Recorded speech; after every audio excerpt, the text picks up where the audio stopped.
하반기에 복음에 대한 말씀을 계속 나누고 있는데요. 이제 오늘 드디어 네 번째 사원리에 대한 말씀을 나누려고 합니다. 항상 우리가 말씀은 교육이고 말씀은 항상 반복입니다. 여러분, 그래서 우리 복음에 대한 거 다시 한번 간략하게 정리를 한번 해보려고 그래요. 복음은 총 4가지 원리고 우리가 지금 배우고 있는 말씀들은 사실 여러분들이 어느 곳에 가나 누구를 만나나 즉시에서 복음을 증거할 수 있는 그런 복음의 사명자를 만들기 위한 그런 목적입니다. 자, 제 1원리가 뭐 있는지 기억나시나요? 하나님이 여러분들을 뭐 하신다고요? 사랑하신대요. 또 여러분들을 위한 뭐가 있다고요? 놀라운 계획을 가지고 계셔요. 여러분들이 다 아는 말씀 요한복음 3장 16절 같이 한번 외워보겠습니다. 시작. 하나님이 세상을 이처럼 사랑하사 독생자를 주셨으니 이는 그를 믿는 자마다 멸망하지 않고 영생을 얻게 하려 하심이니라. 여러분 다 아시는 말씀이잖아요. 여러분 누구든지 처음을 딱 만나면 하나님이 사랑하는 형제님을, 사랑하는 자매님을, 또 사랑하는 어떤 직분자면 직분자님을 사랑하십니다. 이렇게 얘기하는 거예요. 그리고 직분자를 위한 놀라운 계획도 있어요. 그런데 제 2원리가 뭐냐면 우리 모두는 다 뭐에 빠져 있다고요? 이제 기억을 하시네요. 죄에 빠져 있다는 게 제 2원리예요. 어렵지 않습니다. 제 2원리는 우리 모두는 뭐에 빠져 있냐면 죄에 빠져 있어요. 여러분 다 아는 말씀 로마서 3장 23절 모든 사람이 뭐를 범하였으며? 죄를 범하였으며 아버지의 영광에 이르지 못한다. 그 얘기를 딱 한 다음에 당신은 죄를 지으면은 천국에 갑니까? 지옥에 갑니까? 라고 질문을 하면 죄를 지으면 당연히 지옥 가죠. 근데 지옥 가고 싶으신가요? 물어보면 아니요, 지옥 안 가고 싶어요. 자, 그래서 제 3원리가 나오는 거죠. 제 3원리는 누구만이 우리의 죄를 해결할 수 있는 유일한 길이라고요? 예수 그리스도만이 우리의 죄를 해결하는 유일한 길입니다. 다 아시는 말씀 요한복음 14장 6절 같이 한번 외워보겠습니다. 시작. 예수께서 이르시되 내가 곧 길이요 진리요 생명이니 나로 말미암지 않고는 아버지께로 올 자가 다 하시는 말씀. 3원리가 간단해요. 예수 그리스도만이 사람의 죄를 해결할 수 있다. 이게 여러분 3가지 원리예요. 지금까지 여러분들이 배웠던 말씀입니다. 자, 이제 오늘부터 한 4주에 걸쳐서 4원리에 대한 말씀을 나눌 건데 4원리가 먼저 뭐부터인지 먼저 말씀 자막을 보고 같이 한번 먼저 읽어보고 말씀을 듣도록 하겠습니다. 자막을 한번 보시기 바랍니다. 함께 읽어보겠습니다. 시작. 당신은 인격적으로 예수님을 나의 주님으로 영접해야 합니다. 아멘. 자, 3원리까지 여러분들이 다 이제 알았어요. 아, 예수 그리스도가 우리의 죄를 해결하시는구나. 자, 오늘부터 이제 4원리, 마지막 4원리인데요. 4가지의 영적인 원리 가운데 4원리는 우리는 인격적으로 예수님을 나의 주님으로 뭐 해야 된다고요?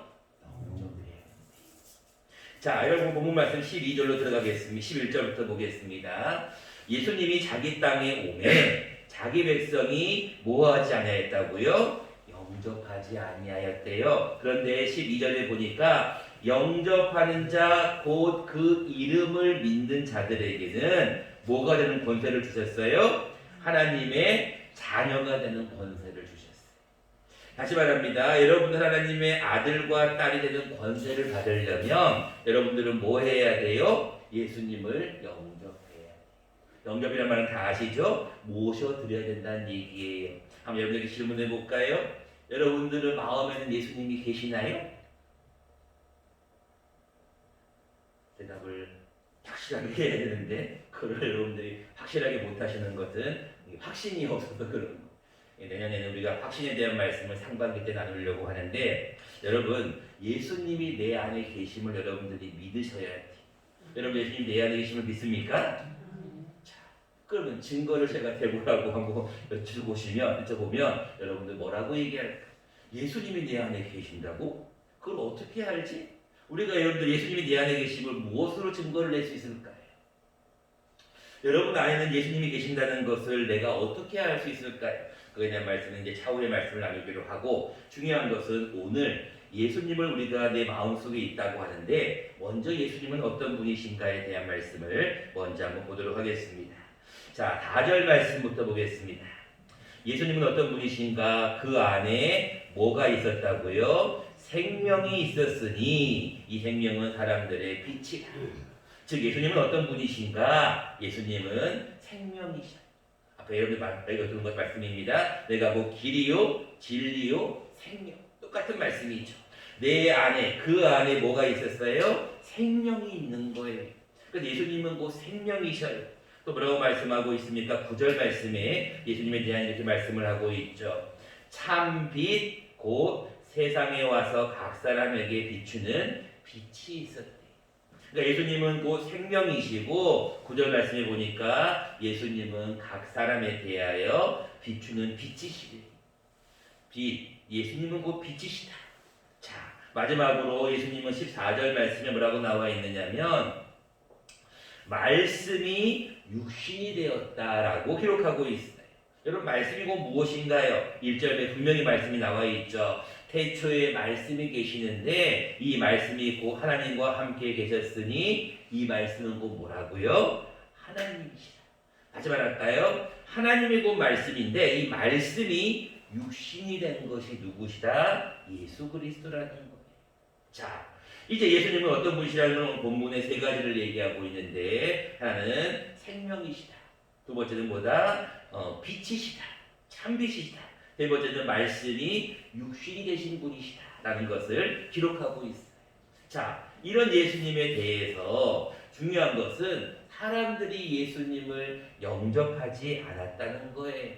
말씀이 육신이 돼가지고 이 땅에 오셨는데 백성이 영접하지 않았다는 거예요. 그런데 중요한 것은 12절 말씀에 어떤 자에게는 많은 백성들은 예수님을 영접하지 아니하였지만 어떤 자에게는 하나님의 자녀가 되는 권세를 주십니다. 어떤 자에게요? 영접하는 자. 여러분, 예수님을 내 마음속으로 영접하는 자에게 하나님은 하나님의 자녀가 되는 권세를 주십니다. 근데 이 권세가요, 어떤 권세냐면요, 13절 말씀에 혈통으로나, 혈통이 뭐예요? 어떤 누구누구 가문이다 또는 육적으로나 육적의 생각으로나 사람의 뜻으로 나지 아니하고 오직 누구로부터 난 자들이라고요? 하나님으로부터 난 자들. 그러니까 여러분들 하나님의 자녀가 되는 권세는 하나님이 주셨다. 나는 누가 뭐래도 하나님의 아들이에요. 나는 누가 뭐래도 하나님의 딸이에요 라고 할 수 있는 것은 하나님으로부터 받은 권세라는 거예요. 그렇기 때문에 우리가 영접하는 것이 너무너무나 중요하다는 것입니다. 자, 그럼 오늘은 우리가 예수님을 영접하는 게 그렇게 중요한데 예수님을 영접한다는 뜻은 과연 어떤 것인가? 우리가 오늘은 두 가지를 생각해 보려고 합니다. 첫 번째입니다. 예수님을 영접한다는 것은 무슨 말이냐면 예수님과 나와 같은 마음을 품는다라는 거예요. 자, 4절 말씀을 다시 한번 볼까요? 만물이 다 그로 말미암아 지은 바 되었는데 그 안에 뭐가 있냐면 생명이 있대요. 자, 여러분들 하나님께서 태초에 사람을 지으실 때요, 사람의 코에 뭘 부어넣었어요? 하나님의 생기를 불어넣으셨어요. 후 하고 불어넣으니까 사람이 뭐가 되었다고요? 생영이 되었다라고 기록하고 있잖아요. 즉 예수님의 마음이 곧 내 마음속에 들어오는 것. 하나님이 태초에 사람을 지으실 때 그 코에 생기를 불어넣은 것처럼 우리 안에도 하나님께서 생명을 부어주신 거예요. 그 안에 생명이 있었기 때문에 우리도 그와 같은 생명을 얻는 거예요. 우리가 예수님을 영접하면 예수님의 생명이 곧 내 생명이 되는 거예요. 그래서 여러분들 항상 영접한다는 뜻은 뭐냐면 예수님의 마음과 내 마음이 같은 것. 여러분들이 늘 교회에 오실 때마다 보시는 앞에 현수막이 보일 거예요. 뭐라고 나와 있습니까? 그리스도를 닮아가는 삶이고 우리 교회의 어떤 말씀의 표가 늘 같은 말씀이 있어요. 주제는 늘 매년마다 바뀌지만 똑같은 어떤 목표의 말씀이 있어요. 그 말씀이 어떤 것인지 여러분 제가 새벽기 때마다 늘 똑같은 말씀을 나누고 있는 말씀인데 우리 같이 한번 읽어보도록 하겠습니다. 자막을 보시고 함께 읽겠습니다. 시작. 너희 안에 이 마음을 품으라. 곧 그리스도 예수의 마음이니 그는 근본 하나님의 본체시나 하나님과 동등됨을 취할 것으로 여기지 아니하시고. 여러분들 이 말씀이 늘 여러분들 마음속에 갖고 있어야 될 말씀이고 우리의 평생의 소원이고 목표예요. 여러분 안에 무슨 마음을 품으라고요? 주님의 마음을 품으라는 거예요. 찬송가도 있잖아요. 주님의 마음을 본받는 자. 그 마음에 뭐가 임하여? 그 마음에 평강이 임한다고 하잖아요. 여러분 주님의 마음을 본받는 자가 곧 우리의 삶이에요. 영접한다는 것은 무슨 얘기냐? 주님의 마음이 곧 내 마음과 같은 거예요. 주님의 생각이 내 생각과 같은 거예요. 이게 그리스도를 닮아간다는 뜻이에요. 여러분들 주님의 마음과 내 마음이 같아야 돼요. 여러분 부부간에도 그런 얘기가 있죠. 동상이몽이라는 말 들어보셨잖아요. 무슨 얘기예요? 같은 침대에 지금 누워있는 거예요. 근데 다른 꿈을 꾼다는 거예요. 여러분들 지금 예배를 드리고 있잖아요. 근데 예배를 드리는데 다른 생각을 하고 있으면 안 돼요. 여러분 신약시대에 예수님께서 아직까지 제사가 남아있는 그 시대에 예수님께서 성전에 예배드리러 왔잖아요. 수많은 사람들이 뭐하고 있었어요? 성전 입구에서 비둘기 팔고 짐승 팔고 동전 교환하고. 예수님이 그걸 보고 뭐라 그러시는 거예요? 이 사람들아 내 집은 만민이 기도하는 집이를 왜 강도의 구렬로 만드냐는 거예요. 주가 무엇이냐? 예배예요. 우리가 모이는 이유가 뭐예요? 예배 때문에 모이는 거예요. 그 외적인 건 아닌 거예요. 근데 우리는 자꾸 부적인 거, 주가 아닌 부적인 걸 가지고 외적인 걸 가지고 중요시 여긴다는 거. 오늘 주일날 나오신 여러분들 참 잘하신 거예요. 왜? 하나님은 예배를 기뻐하셔. 예배하는 자를 찾고 계시는 거예요. 근데 여러분들 오늘 예배로 나오셨잖아요. 잘하신 거예요. 우리의 삶은요 항상 목표가 분명해야 돼요. 우리의 삶의 목표가 뭐예요? 예배하는 거예요. 하나님은 예배하는 자를 찾으시기 때문에 예배해야 돼. 그러려면 누구의 마음과 누구의 마음이 같아야 되냐면 하나님의 마음과 우리의 마음이 같아야 돼. 하나님은 예배하는 자를 찾으시고 우리는 예배만 목적을 가져야 되는데 많은 사람들이 교회에 오는 목적이 예배 외에 다른 목적을 가지시는 분들이 참 많다는 거예요. 여러분들 그리스도를 영접한다는 것, 예수님을 영접한다는 것은 주님의 마음과 내 마음이 같아야 돼요. 여러분들 설교자와 듣는 여러분들의 마음이 같아야 되듯이 하나님의 마음과 여러분들의 마음이 같아야 돼요. 여러분 늘 주님의 마음을 품으셔야 돼요. 이것이 그리스도를 닮아가는 것이고 우리 안에 품어야 될 마음이. 근데 그 예수님이 뭐라고 나와 있어요? 근본 하나님이셔요. 하나님의 본체시나 하나님과 동등됨을 취할 것으로 여기지 않아요. 뭐예요? 예수님의 겸손이죠. 예수님의 자기를 낮추심이죠. 마찬가지 우리가 그리스도를 닮아간다는 건 뭔 얘기예요? 나도 할 수 있어요. 나도 말할 수 있어요. 나도 생각할 수 있어요. 근데 뭐 하는 거예요? 참는 거예요. 나도 뭐 하는 거예요? 이해하는 거예요. 나도 뭐 하는 거예요? 사랑하는 거예요. 이게 그리스도인의 삶이라는 거예요. 여러분 그래서요 항상 이해한다는 것, 항상 사랑한다는 것, 그 사람의 입장이 된다는 것, 이게 누구를 통해서만 그게 가능하냐면 예수 그리스도의 마음을 품은 자만 가능한 거예요. 그래서 여러분 교회에서든 사회에서든 가정에서든 목소리 큰 사람이 좋은 거다. 여러분 교통사고 나면 목소리 큰 사람이 이긴다 그러는데요. 그거 잘못된 거예요. 여러분 목소리 크고 자기 주장 똑바로 얘기하는 게 좋은 것 같죠?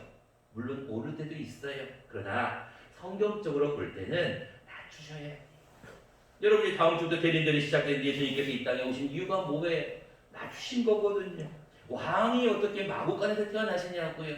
낮추신 거거든요. 마찬가지 우리도 항상 예수님의 마음을 품기 위해서 자기를 낮추는 것이 필요하다라는 것입니다. 두 번째입니다. 예수님을 영접한다는 것은 무슨 말인가?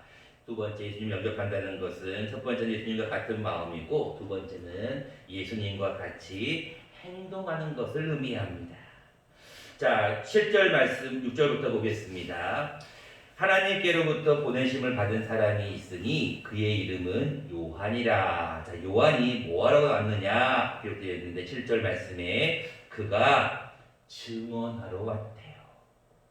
근데 뭘 증언하냐면 아까 얘기했던 예수님이신 곧 빛에 대하여 증언하고 모든 사람이 자기로 말미암아 자기를 통하여서 믿게 하려 함이다라고 기록하고 있어요. 그러면서 자기는 어떤 사람이냐? 그는 빛은 아니라는 얘기예요. 그는 빛이 아니고 이 빛에 대하여 뭐하러 온 자라고 기록하고 있어요? 증언하러 온 자다. 6절 말씀에 7절 말씀에 8절 말씀에 계속해서 요한의 역할이 나와 있는데요. 요한은 어떤 자냐면 예수님을 증언하기 위해 오셨다는 거예요.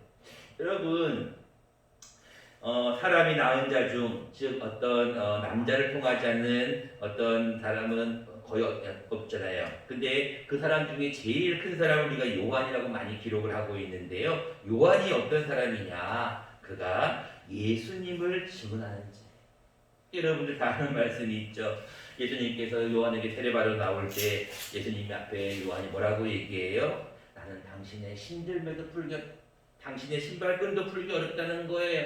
즉 자신은 예수님을 증언하기 위해 왔다는 거예요. 증거하기 위해 왔다는 거예요. 마찬가지. 우리도 예수님을 영접한다는 것은 무슨 말일까요? 우리도 예수님의 마음을 품고 요한과 같이 증거해야 한다는 거예요. 여러분들 내년도에는 우리가 무엇보다 전도에 대한 사명을 조금 강조하려고 합니다. 그 이유는 여러분들이 아시다시피 우리 유천교회가 전도를 또 많이 해야 되는 그런 상황입니다. 그래서 내년도에는 매달 마지막 주가 되면 우리가 노방전도를 계획을 하고 있어요. 물론 또 코로나19의 여파가 있겠지만 우리가 중요한 것은 전도하는 것이 우리의 사명이에요. 아까 우리 권사님이 기도해 주셨던 것처럼 우리가 해야 할 일은 모이면 예배하는 것이고 흩어지면 전도하는 거예요. 근데 전도는 꼭 어떤 사람을 데리고 와서 교회에 앉혀야 되는 것도 물론 전도지만 말 그대로 복음을 증거하는 거예요. 여러분 복음을 증거하는 것이 얼마나 중요한 것이냐. 오늘 본문에 나와 있지 않지만 누가복음 4장에 이런 말씀이 있습니다. 같이 한번 자막을 보시고 읽어보도록 하겠습니다. 시작. 주의 성령이 내게 임하셨으니 이는 가난한 자에게 복음을 전하게 하시려고 내게 기름을 부으시고. 그러면서 가난한 자, 포로된 자에게 자유를 가진 자에게 노임을 막 이런 말씀이 쭉 누가복음에 나와 있어요. 중요한 것은 오늘 본문에 여기 자막에 보시면 내게 뭐를 부으셨다고 했어요? 기름을 부으셨다. 여러분 기름을 부었다면 뭐가 떠오르는 말씀이 탁 떠오르는 말씀이 있나요? 뭐가 떠오르죠? 그렇죠. 몇 분이 대답을 하시는데 그리스도 하면은 기름 부음 받은 자가 떠올라야죠. 메시아, 그리스도, 기름 부음 받은 자 기억나시나요? 여러분들 예수님이 기름 부으셨다는 거, 예수님에게 왕이셨고 제사장이었고 선지자였기 때문에 예수님에게 기름을 부으셨는데 오늘 본문에 보니까 누가복음 4장에 보니까 누구에게 기름을 부으셨다고요? 내게도 기름을 부으셨대. 이제 우리를 향하여서 너희도 택하신 족속이요 너희도 왕과 같은 제사장이라는 거예요. 야, 구약 시대의 제사장에게 임했던 기름 부음이 이제는 우리에게도 임한다는 거예요. 근데 그 이유가 나와 있어요. 여러분 누가복음 4장 18절 강돈 앞에 자막에 보시면 뭐라고 나와 있어요? 내게 기름을 부으시고 바로 앞에 제가 빨간 글씨 써놨어요. 가난한 자에게 뭘 전하게 하시려고요? 복음을 전하게 하시려고. 주의 성령이 내게 임하였는데 이는 가난한 자에게 복음을 전하게 하기 위하여서 기름을 부으셨대. 그러니까 예수님이 우리에게 기름을 부으신 이유, 하나님이 우리에게 기름을 부으신 이유는 한 가지예요. 뭐 하기 위해서요? 가난한 자에게 복음을 전하게 하시려는 목적이라는 거예요. 여러분 지금 우리가 계속 올해 복음에 대한 말씀을 듣는 이유도 그런 거예요. 복음을 전하게 하기 위해서 예수님은 우리에게 기름을 부으시고 사명을 주신 거예요. 근데 복음이 뭐지? 이러면 안 되잖아요. 여러분 지금 복음을 배우고 있는 거예요.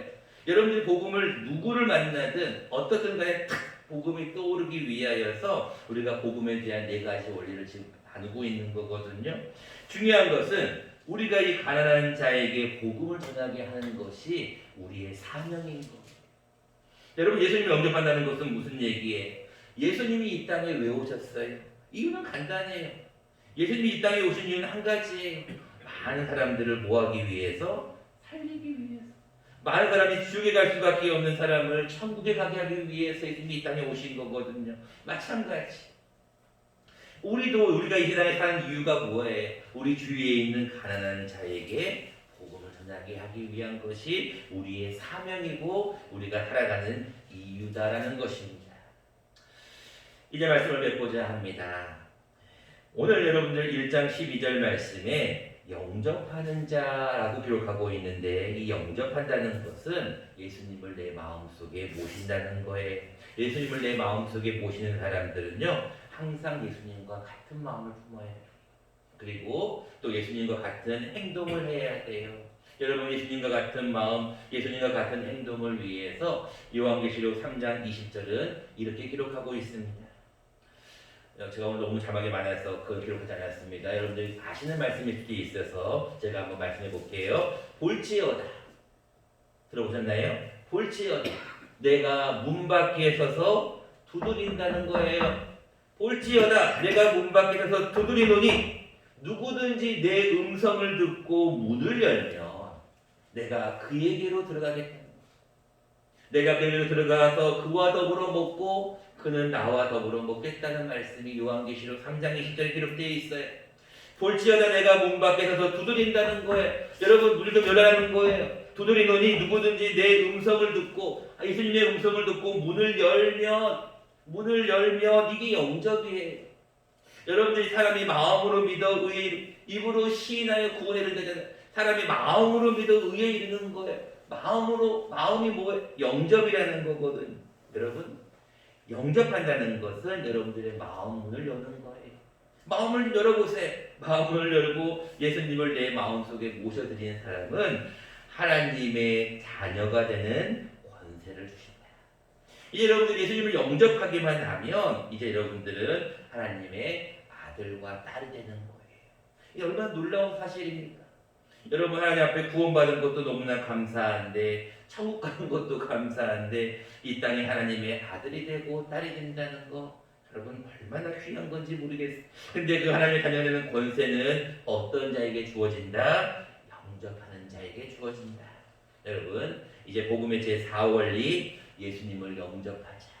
물론 이미 여러분 마음속에 다 영접하셨어요. 마음속에 영접하는 분 다 영접하셨어요.